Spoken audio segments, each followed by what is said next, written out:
السلام علیکم ورحمۃ اللہ وبرکاتہ۔ رمضان المبارک 2026۔ رمضان المبارک کے بیانات کے سلسلے میں آج الحمدللہ 10واں بیان ہے، اور میرے یہ بیانات امام غزالی رحمہ اللہ تعالی کی کتاب سؤال القبر رحلۃ الی العالم الآخر پر مشتمل ہیں۔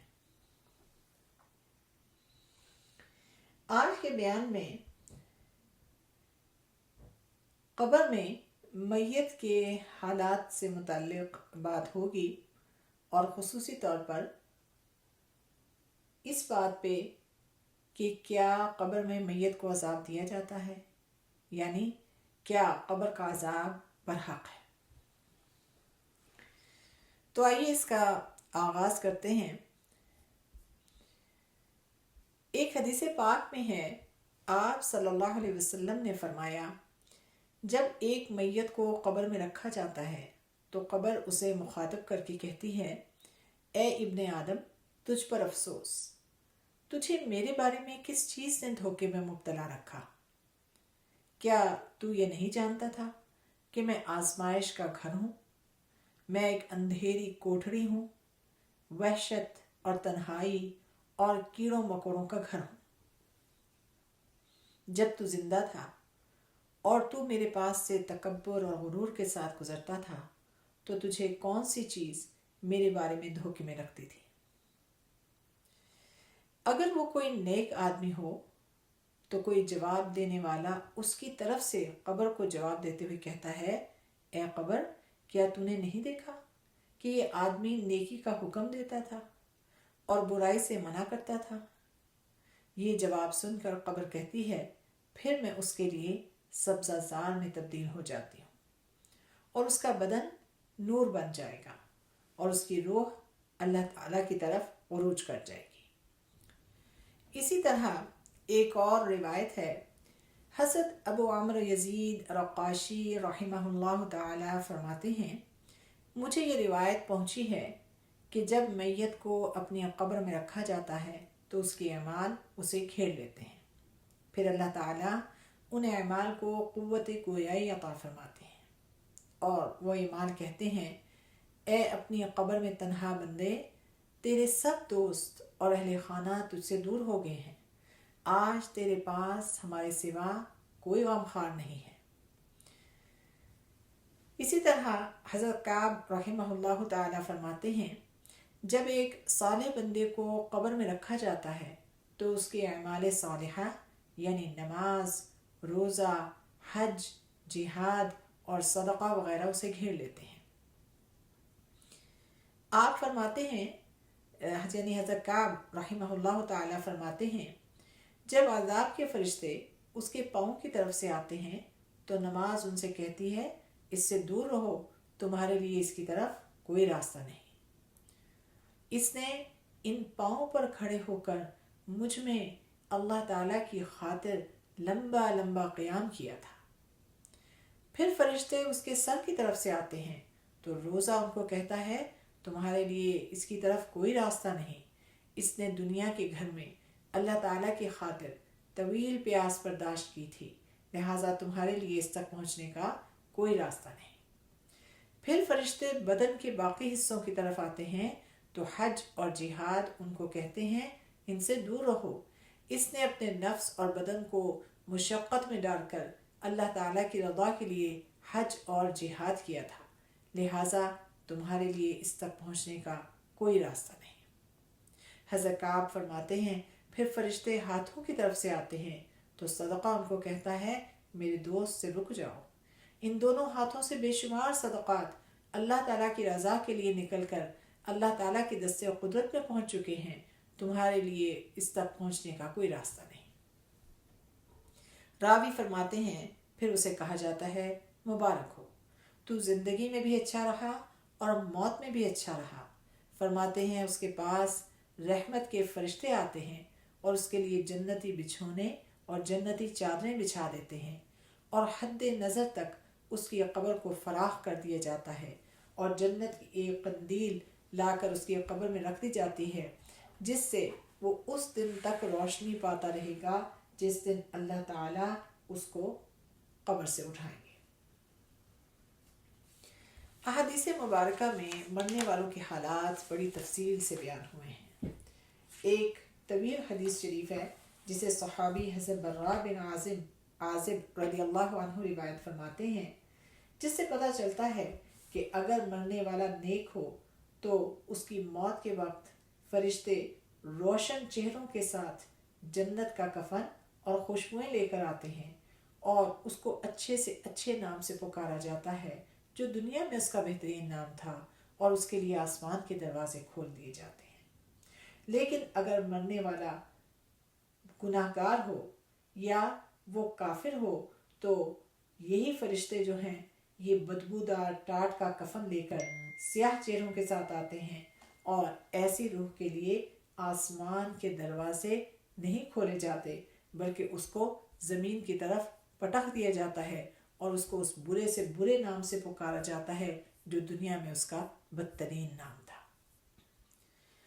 اسی طرح ایک اور حدیث شریف ہے جسے روایت کرتے ہیں حضرت ابو ہریرہ رضی اللہ عنہ، فرماتے ہیں کہ آپ صلی اللہ علیہ وسلم نے فرمایا، مومن قبر میں ایک سرسبز و شاداب باغ میں ہوتا ہے، اس کی قبر 70 گز تک کشادہ کر دی جاتی ہے، اور اس کا بدن 14ویں رات کے چاند کی طرح روشن ہوتا ہے۔ کیا تم جانتے ہو کہ یہ آیت مبارکہ کس کے متعلق نازل ہوئی ہے؟ تو آپ صلی اللہ علیہ وسلم نے قرآن حکیم کی وہ آیت پڑھی، سورہ طٰہٰ آیت نمبر 124۔ تو اس ترجمہ ہے تو اس کے لیے زندگی تنگ کر دی جائے گی۔ صحابہ کرام رضی اللہ عنہم نے عرض کیا، اللہ اور اس کا رسول بہتر جانتے ہیں۔ آپ صلی اللہ علیہ وسلم نے فرمایا، قبر میں کافر کے عذاب سے متعلق یہ آیت ہے۔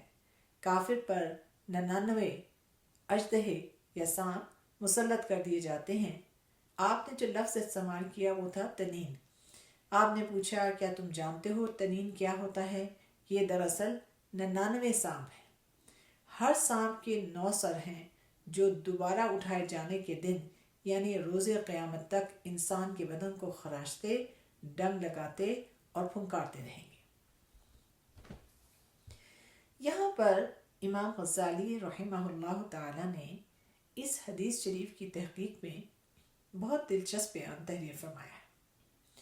فرماتے ہیں، سانپوں کی اس خاص تعداد پر تعجب نہیں کرنا چاہیے، یعنی یہ کہ 99 سانپ ہیں اور ہر سانپ کے 9 سر ہیں، کیونکہ ان سانپوں اور بچھوؤں کی تعداد مذموم اخلاق مثلا تکبر، ریاکاری، حسد، کینہ اور دیگر بری عادات کے مطابق ہوگی، کیونکہ ان تمام برائیوں کی اصول یعنی جڑیں تو گنی چنی ہیں، تکبر کی جڑ ہوئی ریاکاری، حسد، کینہ وغیرہ کی، لیکن ان سے جو شاخیں نکلتی ہیں پھر وہ شاخیں کئی اقسام میں منقسم ہو جاتی ہیں، اور یہی بری صفات بذات خود مہلکات ہیں، اور یہی برائیاں بچھوں اور سانپوں کا روپ دھار لیں گی۔ یہاں پر ایک بڑا اہم سوال ہے، یہ بات شاید آپ نے بھی سنی ہو، لیکن حقیقت ہے کہ بہت سارے لوگ قبر کے عذاب پر یقین نہیں رکھتے۔ ان میں سے بعض یہ بھی کہتے ہیں کہ ہم نے فلاں فلاں قبر کھدی ہوئی دیکھی، لیکن اس میں تو ہڈیاں تو نظر آ رہی تھیں لیکن سانپ یا بچھو تو نظر نہیں آئے، تو یہ کون سا عذاب ہے جو سانپ اور بچھوؤں کے ذریعے ہو رہا تھا؟ تو آئیے اس بات کا جائزہ لیں۔ عذاب قبر کی تصدیق کرنا، اس کو سچ ماننا، اس کے 3 مقامات امام غزالی رحمہ اللہ تعالیٰ نے بیان فرمائے ہیں۔ آپ توجہ سے اس بیان کو سنیے۔ یہ وہ چیزیں ہیں جو ہمارے دین کا حصہ ہیں، اور آج کے دور میں کیونکہ ہر چیز لاجک بیسڈ ہو گئی ہے، اس وجہ سے لوگ ہر چیز میں لاجک مانگتے ہیں۔ مثال کے طور پر یہ کہ اگر مردہ چیختا پکارتا ہے تو اس کی ہمیں آواز کیوں نہیں سنائی دیتی، وغیرہ وغیرہ۔ امام غزالی رحمہ اللہ تعالی فرماتے ہیں کہ عذاب قبر جیسے امور کی تصدیق کرنے کے معاملے میں آپ کے لیے 3 مقامات ہیں، یعنی 3 اینگل سے آپ اس کی تصدیق کر سکتے ہیں۔ پہلا مقام یا پہلا اینگل کیا ہے؟ جس چیز کا آخرت سے تعلق ہو تو وہ عالم ملکوت ہے۔ انسان کی آنکھ جو دوسری جہان ہے اس کا، یعنی عالم ملکوت جو ہے، اس کا مشاہدہ کرنے سے قاصر ہے۔ عذاب قبر کو انسان اپنی اس دنیا کی آنکھ سے نہیں دیکھ سکتا، لیکن اگر دیکھا جائے تو ہمارے دین کا ایک بڑا حصہ ایمان بالغیب پر مشتمل ہے۔ صحابہ کرام رضی اللہ عنہم نے حضرت جبریل علیہ السلام کو وحی لے کر آتے ہوئے نہیں دیکھا تھا، لیکن وہ اس چیز پر ایمان رکھتے تھے کہ آپ صلی اللہ علیہ وسلم جس قرآن کو پڑھ کر سناتے ہیں وہ حضرت جبریل علیہ السلام لے کر آئے تھے اور اللہ تعالیٰ کی طرف سے بھیجا گیا تھا۔ یہ ہے ایمان بالغیب۔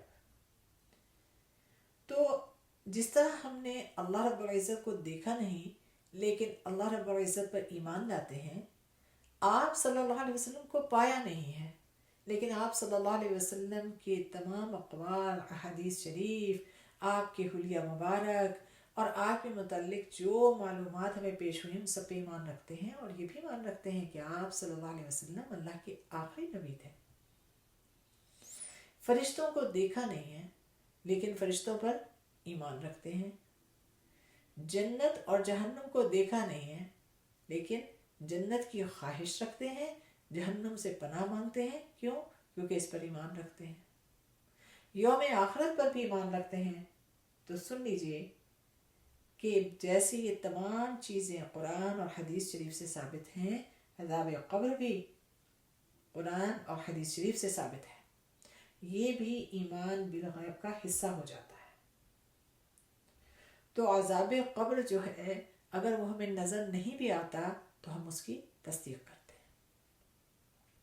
یہ پہلا اینگل ہے۔ دوسرا اینگل ایک کہنا چاہیے کہ لاجیکل ہے۔ دیکھیے، ایک آدمی سویا ہوا ہے، نیند میں وہ خواب دیکھتا ہے کہ اسے ایک سانپ نے ڈس لیا ہے۔ اب وہ اپنے اس خواب میں وہ شخص چیختا پکارتا ہے، اسے تکلیف محسوس ہو رہی ہے، وہ خوف میں ہے، سانپ اس کا پیچھا کر رہا ہے، وہ ساری چیز اس سوئے ہوئے شخص کے لیے ایک حقیقت ہے۔ البتہ جو شخص اس کے پاس وہاں کھڑا ہوا ہے، اسے دیکھ رہا ہے وہ سوئے ہوئے، تو اسے کیا نظر آتا ہے؟ اسے نہ تو سانپ نظر آتا ہے، نہ یہ نظر آتا ہے کہ یہ آدمی چیخ رہا ہے، نہ یہ نظر آ رہا ہے کہ یہ مدد مانگ رہا ہے، نہ اس کی تکلیف کوئی محسوس آتی ہے۔ اس کے نزدیک یہ بے حرکت ایک انسان ہے۔ اسی طرح جو مرنے والے کی کیفیات ہیں اس کا ادراک زندہ لوگ نہیں کر سکتے، نہ تو جو اسے نظر آ رہا ہے اس کو سمجھ سکتے ہیں، نہ اس کی چیخ و پکار کو سنتے ہیں، اور نہ ہی اس کی مدد کے لیے آواز کو سنتے ہیں۔ یہ وہ چیزیں ہیں جو کہ آپ صلی اللہ علیہ وسلم کو دکھائی گئیں اللہ رب العزت کی طرف سے، کیونکہ آپ اللہ کے نبی تھے، لیکن ہم انسان اس کا ادراک نہیں کر سکتے۔ اس کا تیسرا اینگل یہ ہے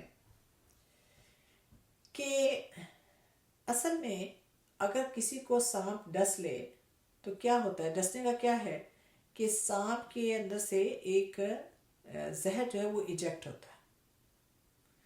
تو اگر وہ زہر انسان کے اندر جائے گا تو تکلیف سانپ کی وجہ سے نہیں، اس زہر کی وجہ سے۔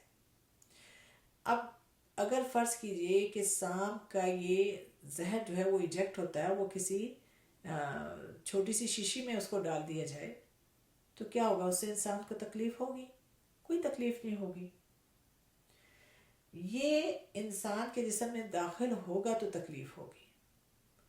تو اصل چیز کیا ہے؟ نہ سانپ ہے نہ زہر ہے، بلکہ جو زہر کی تکلیف ہے وہ ہے اصل میں چیز، کہ اس کا جو ریئیکشن ہے، اس سے جو اثر پیدا ہوتا ہے، اصل چیز وہ ہے۔ بعض اوقات لوگ کہتے ہیں جی مجھے ایسا محسوس ہو رہا ہے جیسے میرے جسم پر چیونٹیاں ریگ رہی ہیں، اگر آپ ان کو دیکھیں تو ان کے جسم پہ کوئی چیونٹیاں نہیں رینگ رہی، لیکن کیا ہے، کیفیت یہ ہے کہ جیسے چیونٹیاں رینگ رہی ہوں. ٹھیک ہے.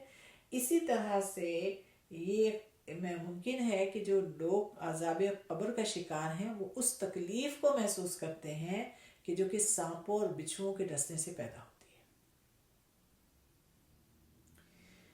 میت کو پہنچنے والے عذاب ہیں اس کو سمجھیے. ایک عذاب یہ ہے کہ دنیا میں انسان کو اپنے نفس سے عشق تھا، اس کو محبت کن چیزوں سے تھی؟ اپنے مال سے محبت تھی، یہ میرا پیسہ ہے، یہ میرا زیور ہے، یہ میرا گھر ہے، یہ میری زمین ہے، یہ میرا عہدہ ہے، یہ میری اولاد ہے، یہ میرے دوست احباب ہیں، مجھے اپنا فلاں برتن بڑا پسند ہے، یہ قالین بڑا مہنگا ہے، یہ موبائل فون، بس I love it. ٹھیک ہے. زندگی میں محبتیں یہ تھیں. اگر زندگی میں کوئی اس کا مال چھین لے، اس کی اولاد کو لے جائے، اس کے مکان پر قبضہ کر لے اور اس کو واپسی کی کوئی امید نہ ہو، تو کیا حالت ہوگی؟ دیوانہ ہو جائے گا، اذیت میں مبتلا ہو جائے گا. اب آپ خود سوچئے کہ موت کیا ہے؟ موت اس دنیا سے یکدم جدائی ہے. اب ذرا اس شخص کا سوچیں کہ جس کی زندگی کا محور اور جن چیزوں سے اسے محبت تھی بس وہ یہی کچھ چیزیں تھیں. اب کیا ہوا؟ ایک دم سے سب چیزوں سے جدائی، اور سمجھے کہ سب چیزیں اس کی چھین لی جائیں اور اسے سخت دشمنوں کے سپرد کر دیا جائے، تو اس کا کیا حال ہوگا؟ اس کے پاس سوائے افسوس اور اذیت کے کچھ بھی نہیں ہے. اب اس کے پاس کوئی نعمت نہیں ہے، اور سب سے بڑھ کر یہ کہ وہ اللہ تعالیٰ سے بھی حجاب میں ہے. جب دل میں صرف اور صرف غیر اللہ کا راج ہو تو اب غیر اللہ جتنا بھی تھا یہ سب چھٹ گیا، تو کیا یہ شخص آسودہ ہوگا؟ اب یہ شخص انتہائی تکلیف میں ہوگا. یہ بہت بڑا عذاب ہے.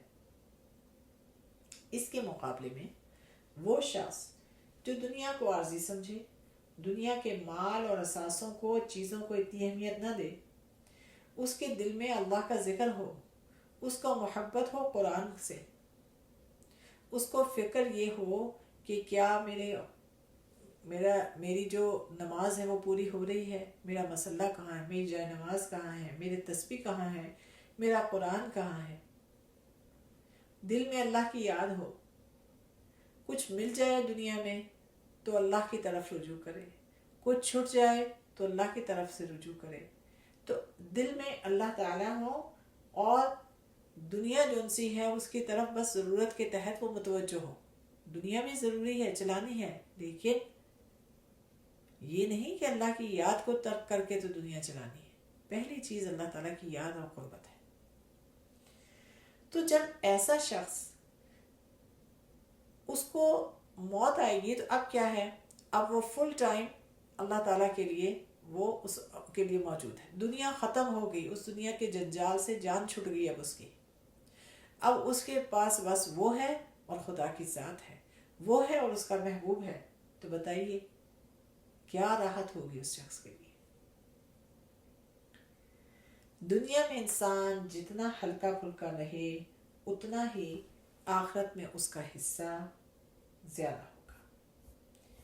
آپ صلی اللہ علیہ وسلم نے فرمایا صاحب الدرہم اخف حسابا من صاحب الدرہمین، کہ جس شخص کے پاس 1 درہم کا سامان ہے اس کا حساب 2 درہموں والے کی نسبت ہلکا پھلکا ہوگا. چنانچہ دنیا کی جو چیز بھی موت کے وقت پیچھے رہ جائے گی سوائے اس کے قرآن کے اور اس کی دینی کتابوں کے، اس کی تسبیح کے، اس کے مسلوں کے، تو یہ جو باقی اثاثے ہیں یہ موت کے بعد افسوس کا باعث ہیں. مال کی جتنا بھی جمع کر لو، یہ ہونا چاہیے کہ انسان توجہ جو ہے، اچھا مالدار ہونا کوئی بری بات نہیں ہے، یہاں پہ اس چیز کو سمجھیے کہ اصل چیز کیا ہے، انسان کی توجہ کس طرف ہے، انسان کا دل کس طرف راغب ہے۔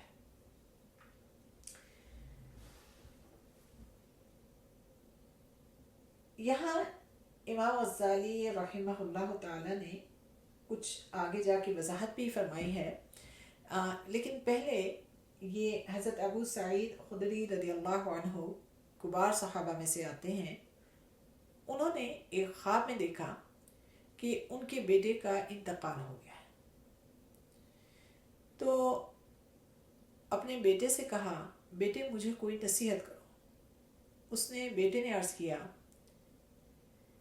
جو کچھ اللہ رب العزت چاہتے ہیں اس میں اللہ تعالیٰ کی مخالفت نہ کیجیے۔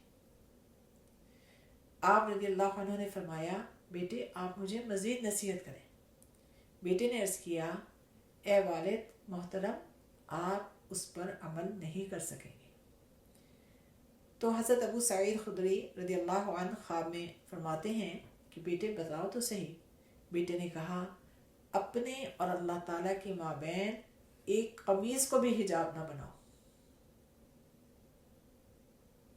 سامان کو یعنی ایسا سامان نہ ہو، اس خواب کو سمجھیے، ایسا سامان نہ ہو کہ ہم اس سامان کی فکر میں ہی زندگی گزار دیں اور اللہ تعالیٰ سے ملاقات کی فکر میں نہ لگے۔ تو بیٹے نے کیا اس کی وضاحت کی، اپنے اور اللہ تعالیٰ کے درمیان ایک قمیص کو بھی حجاب نہ بناؤ۔ اس خواب کے بعد حضرت ابو سعید خدری رضی اللہ عنہ نے 20 سال تک قمیص نہیں پہنی تھی۔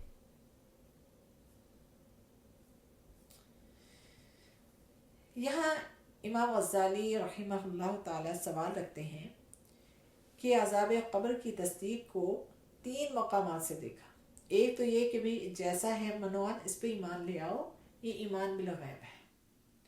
دوسرا یہ سمجھ لو کہ جیسے ایک سوئے ہوئے آدمی کے خواب کو تم نہیں دیکھ سکتے، ایک مرے ہوئے آدمی کی کیفیت کا ادراک نہیں کر سکتے۔ تیسرا یہ کہ سانپ اور بچھو حقیقتاً نہ سمجھو تو یہ سمجھ لو کہ تکلیف وہی ہے جو کہ سانپ اور بچھو کی ہوتی ہے۔ عذاب قبر کو بیان فرمایا۔ امام غزالی رحمہ اللہ تعالی اس کے بعد وضاحت یہاں دیتے ہیں کہ بعض لوگ ایسے ہیں جنہوں نے پہلے طریقے کو سمجھ لیا، بعض نے پہلے کا انکار کیا دوسرے طریقے سے سمجھ لیا، بعض نے دوسرے طریقے کو نہیں سمجھا تو انہوں نے تیسرے طریقے سے اس بات کو سمجھ لیا، یعنی کسی نہ کسی طرح سے عذاب قبر کو لوگوں نے سمجھ لیا، خواہ یہ بات سمجھ کے سمجھا کہ ایمان بالغیب ہے، جیسے حدیث شریف میں آیا ویسے ہی ہم اس پر ایمان لاتے ہیں۔ اور سب سننے والوں سے گزارش ہے یہی ہونا چاہیے۔ ہم کون ہیں؟ ہم امت محمدیہ ہیں، سمعنا و اطعنا، ہم نے سنا اور ہم نے مان لیا، ہم نے اطاعت کر لی۔ لیکن اگر بعض لوگ لاجک پہ جاتے ہیں تو وہ بھی سمجھ لیں کہ جیسے عذاب قبر جو ہے ہمیں مردوں کا نظر نہیں آتا، ہمیں سوئے ہوئے آدمی جو کہ زندہ ہوتا ہے اس کے حالات پتہ نہیں ہوتے۔ اور پھر یہ بھی ہو سکتا ہے کہ بات تکلیف کی ہے کہ جیسی تکلیف سانپوں کے کاٹنے سے ہوتی ہے ویسے اس سے زیادہ تکلیف اس مرنے والے کو ہو رہی ہو۔ اس وضاحت میں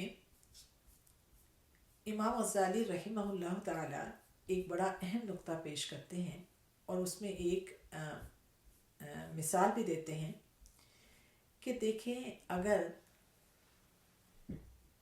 ایک آدمی ہے اس نے چوری کی تو بادشاہ نے، یا چوری کی ہے جو بھی کیا، بادشاہ نے اس کو پکڑ کر قید کیا اور حکم دیا کہ بھی اس کے ہاتھ اور ناک کاٹ دی جائے۔ اب وہ آدمی ساری رات، آپ خود سوچیں، کیا اس بات پہ غور کرے گا کہ میرے ہاتھ اور ناک چھری سے کاٹے جائیں گے یا کسی اور چیز سے؟ اصل میں وہ یہ غور کرے گا کہ کس طرح سے یہ سزا ٹل جائے اس پر سے۔